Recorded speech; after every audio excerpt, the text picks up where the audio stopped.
Hi friends, today we are discussing about the second chapter, that is theory base of accounting.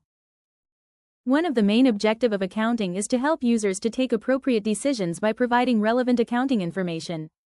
For this purpose, accounting maintains records of each and every transactions in its books of accounts. The practice of this record keeping, however, may be based on diverse policies at various organizations. As a result, there is limited scope for comparing accounting information across entities over the time. In order to maintain uniformity and consistency in accounting records, certain rules or principles have been developed which are generally accepted by the accounting profession.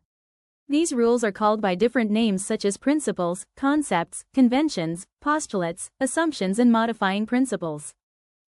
The basic accounting concepts are referred to as the fundamental ideas or basic assumptions underlying the theory and practice of financial accounting. The important concepts have been listed as below: business entity, money measurement, going concern, accounting period, cost, dual aspect, or duality, revenue recognition, realization, matching, full disclosure, consistency, conservatism, prudence, materiality, objectivity. Business entity concept. Business entity concept assumes that business has distinct and separate entity from its owners. Thus, for the purpose of accounting, business and its owners are to be treated as two separate entities. 2. Money measurement. The concept of money measurement states that only those transactions and happenings in an organization, which can be expressed in terms of money, are to be recorded in the book of accounts. Also, the records of the transactions are to be kept not in the physical units but in the monetary units.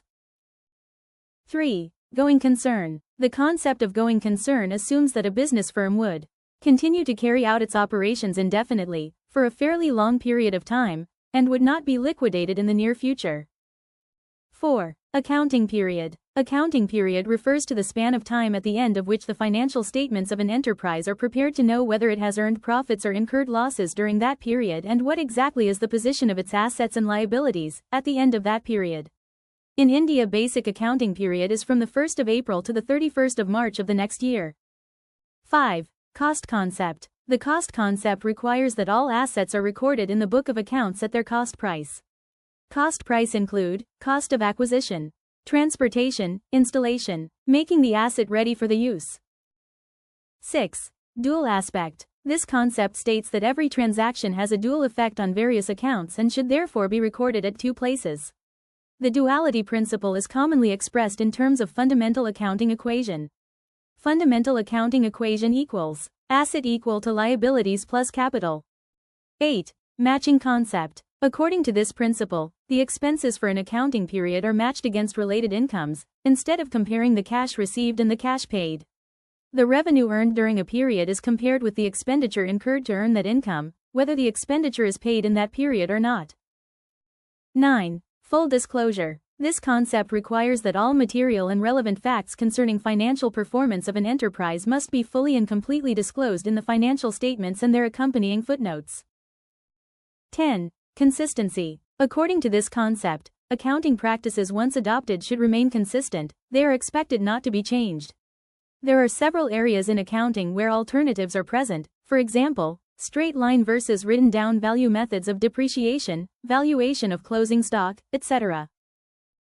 11. Conservatism. This concept requires that business transactions should be recorded in such a manner that profits are not overstated. All anticipated losses should be accounted for, but all unrealized gains should be ignored. 12. Materiality. This concept states that accounting should focus on material facts. If the item is likely to influence the decision of a reasonably prudent investor or creditor, it should be regarded as material and shown in the financial statements. 13. Objectivity. According to this concept, accounting transactions should be recorded in the manner so that it is free from the bias of accountants and others. If you found this guide helpful, let me know by liking and subscribing, and consider sharing it with your friends.